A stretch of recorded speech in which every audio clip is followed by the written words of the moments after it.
Ladies and gentlemen, boys and girls, man, I'm back here with another banger, man. Today, I'm reacting to movies that piss me off.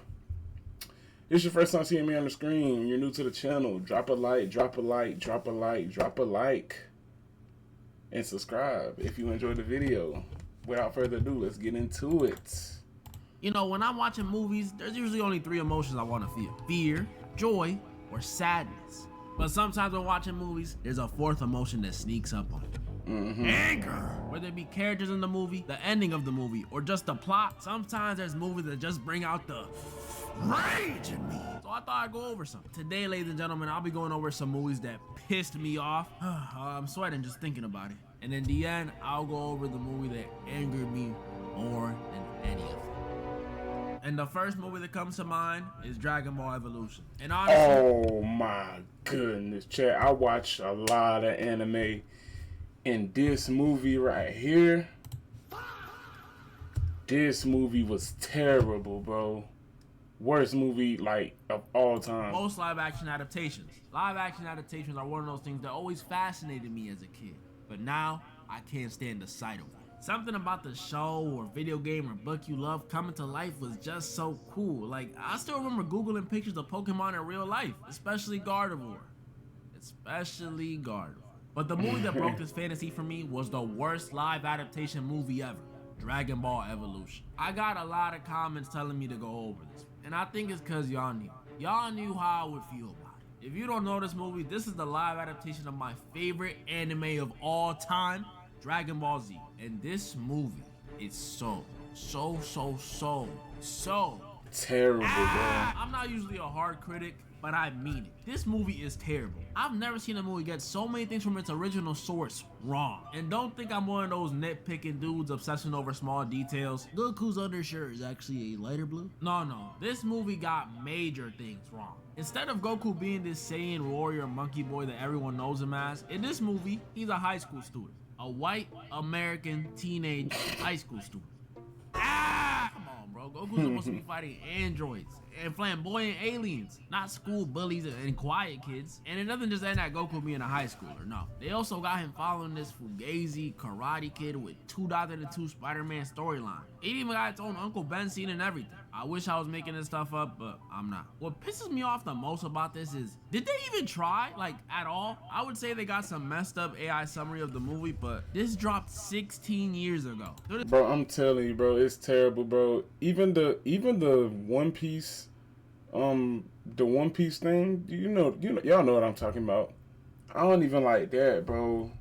But this right here, this was terrible, bro. This means the dudes behind this film looked over at the Dragon Ball manga and anime DVDs sitting on their desk and said, F it. Let's read a quick summary on Wikipedia and do it off the dome. And the crazy thing is, Dragon Ball is so popular, you don't even really gotta know Dragon Ball to see how bad it is either. We can do straight visual. Look at Goku in the show, now look at him in the movie. Goku's teacher in the show, now look at him in the movie. Goku's signature move, the Kamehameha, everyone knows it. In the show, now look at it in the movie. Why is it blue air? They even did one of the coolest villains in the entire series dirty. Piccolo in the show? Now, that's not Piccolo, bro. Yo, that is not Piccolo, bro. That's not Piccolo. This look like an alien from Saints Row 4, bro, but green. He look like Zinyak. They made him light-skinned. How y'all gonna make the one green dude a light-skinned? This movie just hurts as a fan. How you gonna give the most popular anime of all time one of the worst rated movies ever? But that's how it is for most live-action adaptations, sadly. They all suck. Most of the Disney ones, trash. The anime ones like Death Note, trash. The Sonic movie, nah, it was good. I can't lie. The Sonic movie and then was the one I solid. have at second worst, the Avatar movie. Bro, Ooh. This movie was cheeks. I ain't gonna lie. I don't think this movie was that bad. I kind of like this movie. Let me see what he got to say, though. His arm for adaptations, they do piss me off, but it's more like a disappointment. A movie that bugs me a bit more than adaptations, though, is Friday the 13th. This is the first of these movies I'd say I'm a pretty big fan of. I mess with the game heavy, like heavy. I like the whole summer camp killer horror movie vibe. Like Sleepaway Camp and Fear Street 1978. Those are some of my favorites. And of course, I love Jason. Honestly, all the killers from this franchise. Jason, Jason's mom, that one random dude, Jason X, I love them all. With all these positives, what could possibly be pissing me off? The characters. Except for a few exceptions, these dudes are not only so easy to forget, but these dudes' decisions are so dang stupid. Jason's great at hunting people and stuff, I don't mean to discredit him, but they just be making it too easy for him. If they're not dying because of randomly going to take a piss in the woods, they're dying because they just can't keep it in their dang pants. I ain't saying I wouldn't want to do the same. I mean, I'm only human after, but there's a time and a place. They know they're at Camp Crystal Lake. It's also the way they go about it. Like, they'll be in the middle of the woods and hear a scream in the distance. What was that? I don't know. Take your top off to be safe. And this ain't just a Friday. This is a horror movie thing. Throw them up there too. Plenty of horror. Hey, ain't gonna lie, chat. Jason would have got me too. If this how we finna go out, we might as well get it in now, man. You feel me? If this how we finna go out, we might as well. We might as well, bro. Movies got plenty of characters making plenty of stupid decisions that just frustrate. Saw got like 25 movies and they got at least one dummy in every one of them. No pun intended. Scream got people refusing to unmask the killer and trying to fit through doggy doors. Like, what are you doing? Same thing with hella dummies. And this one especially gets me mad, because who in their right mind is watching a cursed tape that kills you? Who? That just flat out ain't smart. And the sad part is, as much as I'm flaming these horror movie characters, some of y'all watching this will do the same things, especially when it comes to The Ring. If this tape dropped today, I know for a fact some of y'all watching this gonna be tapping in. And if you're saying it's not me, it's not, no, it's probably you, bro. It's probably it's not though. It's but actually no characters not. in a horror movie piss me off more than the parents from A Quiet Place. Oh my goodness. In a world where if you make noise, you die, these two not only decided to have a baby, which is one, so irresponsible, they pretty much gave this baby a death sentence, and two, how did they manage to get down without making a noise? I need to know. But they also, but he wasn't hitting it right, chat. I ain't gonna hold you. Couldn't have been in a world where you have to be quiet. so were the reason their other baby died. A lot of people like to blame the daughter for not noticing the kid take the batteries, which is fair, I guess. But me, I blame the parents for not watching their dang kid. You telling me they were walking for how long and ain't looked back once and noticed a toy playing in this kid's hand? And why was the youngest in the back anyways? Well, what is this? Again, this is a world where you could die from making noise. Literally me going, my 23 years on this earth will be over. You can slide with a little negligence in the real world, but in this one, nah. This is why I'm so passionate about telling y'all how I would survive these things, man. These dudes be stupid. But I digress, because like I said a while back ago, I could make a whole video on stupid decisions in horror movies. And now, before I go over the movie that pissed me off the most, I gotta talk about a type of movie that pisses us off as a collective. Musicals. I hate them. I haven't seen know some this. people love them, but if you're asking me, 80% of them are terrible. Unless it's something made by old Disney or like Tangled Grease or Fire. something, they're butt. Especially nowadays.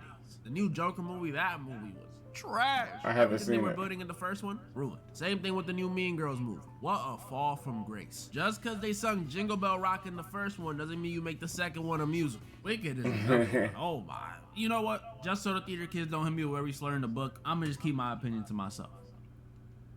It was that! Like, obviously the songs were good. I mean, I would never listen to them again, but they were good. But even with good songs, I felt nothing watching this movie. I didn't like it, but I didn't hate it. It was just nothing, which might be worse. And then there's I ain't gonna lie, I think Wicked was bad. K-pop Demon Hunter. I've never seen this, but I know they got fire skins in Fortnite. Is this movie worth watching? Should I tap in? I know I'm late to the party, but I got some things I want to say about this movie. And before the K-pop fans attack me, calm down, Slick. Hear me out. Now, when I initially saw this movie on my Netflix feed, I was already skeptical. A musical movie about K-pop singers hunting demons? And Liza Koshy's in it? What even is this? So after putting it off for a while, I watched it. Me, a musical hater, sat down and watched the musical K-pop Demon Hunters. And if I'm being honest, without sparing any feelings, this movie wasn't bad. It wasn't bad at all. I dare even say I liked it. But there was something that pissed me off. For something that's not normally my cup of tea, it was good. The animation was good with the new Sony Spider-Verse thing going on. The music, bro, outside of New Jeans and that one song from 2K16, I wasn't a K-pop guy ever. But this movie, had some bangers. I liked all the songs, but Soda Pop and Golden were the best ones, hands down, hands down. And of course, the main characters, Rumi, Mira, and Zoe. Even them, I can't lie, they're all likable. Zoe's my favorite. Only thing I will say that actually pissed me off about this movie, Rumi's adoptive mom. Oh my goodness, she was the worst. Bro, the entire final act could have been avoided if she just sat down Mira and Zoe when they were young and told them, hey, so Rumi's kind of half demon, but she's good, so we good? Boom, situation solved. But yeah, K-pop Demon Hunters, for something I normally don't like, is not bad. The ending did feel a little rushed, but it's calm. That title is still crazy though. And now, the movie that K-pop pissed Demon me Hunters. off more than any of them, the 2009 movie Brothers. Now, I need to say this before I start. I love this movie. The cast, the music, the plot, everything. The cast, please go watch it. I made my mom watch it the other day and she cried. Go watch it. But Derek, I thought this movie pissed you off. Oh, it does. If you've never seen this movie, we follow these two brothers who live two completely different lives. One being Sam, who's played by freaking Tobey Maguire, my boy. Best Spider-Man, no debate. Disagree, I'm smacking. And the other one being Tommy, who's played by Jake Gyllenhaal. I told y'all about this cast. Like most brothers, Sam and Tommy may come from the same parents, but they're different. Sam is a Marine with a happy family. He's got a wife, Grace, aka Padme, aka Natalie Portman. What the? Two daughters, Isabel and Maggie. A house, you know, he has a happy family. While Tommy is a bum. Nah, just kidding. And I don't know if he's broke, but he is an ex-convict, so not off to a good start. Point is, yeah, that's how it is, bro. It's always one good kid and one bad one, bro. And it don't matter, like, there's never two bad kids or never two good kids, you know? Ever. The two kids are usually opposites. And one usually big and one usually small. Good. Tommy, unemployed disappointment. But one day, Sam, being a Marine, has to go back on tour to Afghanistan. Which, I always thought it was silly how they called going back to literal enemy territory a tour. Like, that doesn't sound war-related at all. That sounds fun. If my dad told me at 6 years old, son, I'm going on tour to Afghanistan, I might just sneak in his luggage. That sounds lit. That's not the point though. Point is, Sam has to go back in the field. And y'all know how war goes. Before even touching down, Sam's helicopter gets shot down and he is presumed dead. R.I.P. His family gets word of it and obviously it hits them hard. His parents lost a son, Grace lost a husband, Tommy lost a brother, the two girls lost their father. I mean, even the people. We lost Spider-Man. Now you're probably like, what's there to get angry about, Derek? This is just sad. Well, after finding out about his brother's death, Tommy decides he has to step up and be there for his nieces. Being an alcoholic does in fact not pay bills. Aw, that's sweet. But while watching this positive shift in Tommy, I balled my fist a little because I had a feeling where this was going. It starts with Tommy visiting the girls while they make pancakes, then him getting his buddies to repaint their kitchen, then him helping set up Grace's birthday party, then him going ice skating with the girls, and then y'all see where this is going. Grace and Tommy start developing feelings for each other, and even No, Chad, no. kiss. Bro. Oh, no, Chad.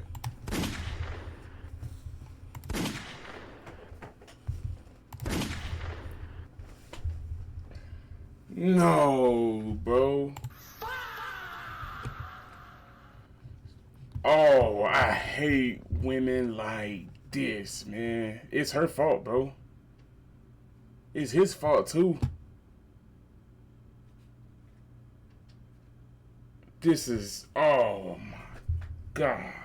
This had me fuming on the first watch. Like, how could y'all do my boy Sam like this? Tommy, that is your brother. It's in the title. Now we're in diapers together and you're the younger one? You're making us look bad. And Grace, you are a grown woman falling in love with two brothers? What you think this is? Is the summer I turn pretty? Yeah, I'm hip. I know that show. But Derek, can't you see that they're both grieving and found comfort in one another? And in Tommy's case, this loss was making him a better person. Are you really that immature you can't understand their situations? First of all, yes, I am that immature. Second of all, this isn't a maturity issue. This is just wrong. I don't care that Grace is moving on or that Tommy's getting better. I like them. I'm happy for them. But does it have to be your brother's wife and your husband's brother? This is 2009, bro. Dating sites already existed. Anyone remember eHarmony? Yeah, one of my favorites. Why couldn't they just find somebody there? And third of all, which is the reason this whole debacle pissed me off even more, I ain't tell you this, but Sam survived the crash. Yeah, so the whole time Tommy and Grace were over here enjoying each other's company, going ice skating, sharing drinks, kissing. Sam was trying to survive being tortured mentally, physically. Bro, he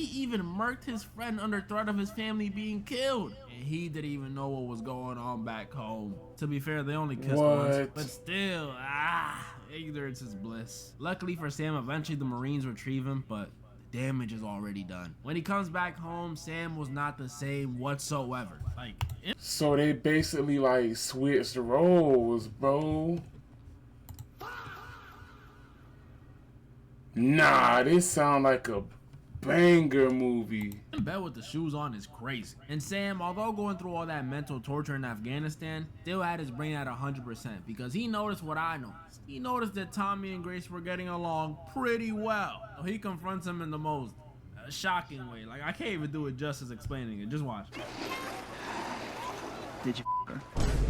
Bro, this has me dead every time I rewatch it. Tommy ends up telling him no, he did not, which is actually the truth. They did not do anything besides kiss from what we saw. But he didn't tell him they did kiss, which still led to an issue. Because since he wasn't clear about this, a small part of Sam still felt like they were hiding something. I mean, their chemistry is undeniable. And all this leads up to the most infamous scene in the movie. The birthday scene. Oh, the birthday scene. So after some feeling guilty and trying to re-enlist and getting rejected, and Sam acknowledging the shift in attitude and trying to get better, if you're wondering how bad his attitude got, he wasn't laughing at his daughter's corny jokes. I know, crazy. We get the birthday scene. My blood pressure's going up just remembering. So everyone's chilling as they celebrate the youngest daughter's birthday, you know. Whole fam's there. Sam, his parents, Grace, Tommy, Tommy's girlfriend, who's clearly some form of cover-up, and the two daughters, Maggie, the birthday girl, and Isabel. So like I said, everyone's chilling, enjoying. I ain't gonna lie, gang. If Sam crashed out, I'm justifying this crash out. Cause you bringing a fake girlfriend to try to act like you ain't with my woman? Y'all thought I was... Okay. If Sam crashed out, I'm justifying it, bro. I don't care. Each other's company until Isabel, for no reason, starts taking Maggie's doll. Sam tells her to stop, you know, it's kids doing kid stuff, so he just tells her to stop. But then Isabel takes another one of Maggie's dolls. So Sam tells her to stop again. But this time, Isabel didn't just sit there in silence. She starts saying, Maggie always gets everything, and I didn't get anything for my birthday last year. And you were in stupid Afghanistan. Ooh, my heart is thumping. But it gets worse, because little Isabel starts crying and... Yo, shout out to the actress, by the way. She pisses me off, but love her. Little Isabel starts crying, so she grabs a balloon and just starts messing with it. You know, doing that annoying sound when you rub on it and squeeze it. Ugh. Just being a bad kid. Sam again tells her to stop, but she keeps going. At this point, doing it on purpose. So Sam has enough! Pops the balloon, and this is where it all went downhill. This little girl, Isabel, tells Sam, couldn't you just have stayed dead? Oh! Oh, man. Chad. Chad.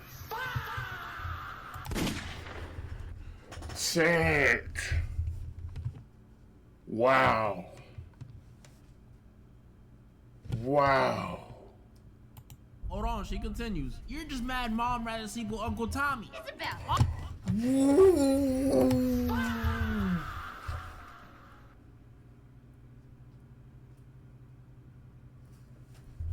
Whoa.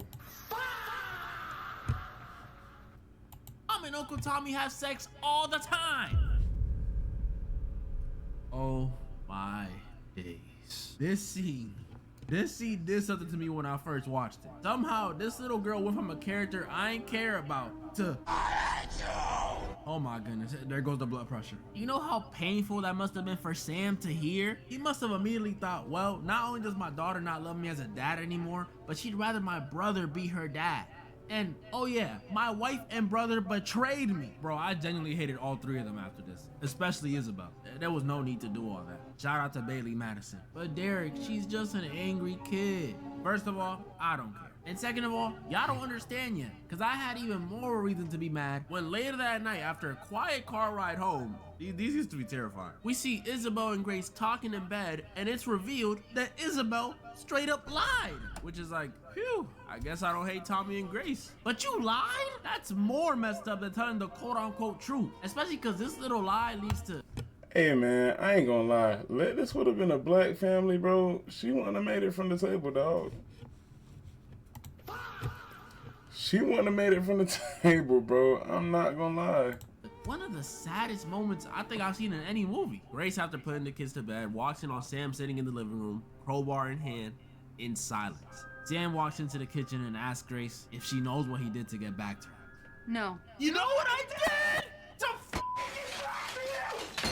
And I hate this word because it's overused, but Sam just straight up starts crashing out, having a breakdown. Bringing up Grace sleeping with Tommy, which we know didn't happen. Still asking her, do you know what I did? Telling her how much he loves her. Not gonna lie, when I watched this, I teared up, y'all. This is sad. Tommy walks in and hugs him, which almost works until it doesn't. And while Sam is pressing Tommy for all the...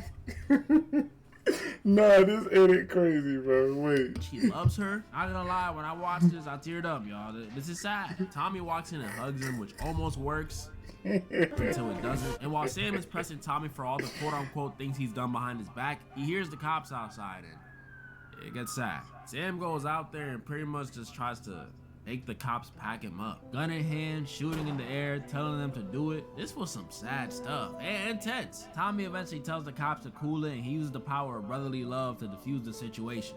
Somehow. I'm sorry, but I can't help but say it. If Sam wasn't a war hero and he was a few shades darker, this movie's ending would have been darker. The movie ends with Sam being hospitalized and him and Tommy and Grace being in good graces and him telling Grace what he did to get back to her and the family. Kill his friend. Like I said, this movie pissed me off, but man, it's sad. And it's some heat. As much as I blame Isabel and Tommy and Grace, I know it's all stemming from the war. That's what this movie's about, the consequences of war. So I hope this taught y'all that not all movies that make you angry are necessarily bad. Sometimes they just make you emotional. Not you. Chat, let's be real.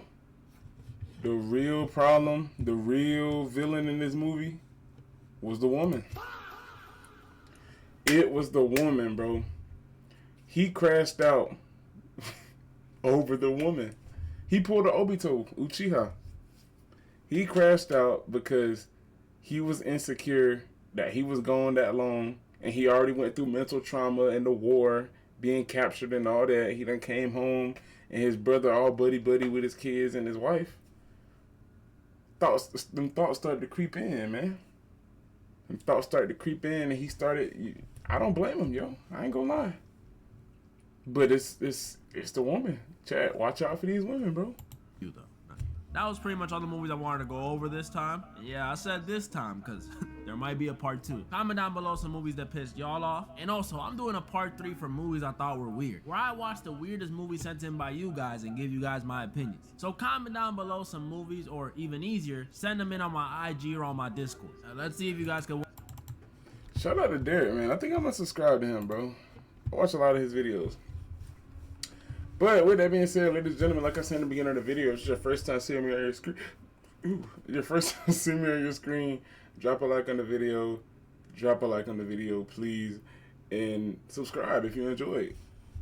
All my girls, y'all stay cute. All my boys, y'all take it easy, man. Hey, I will see y'all in the next video.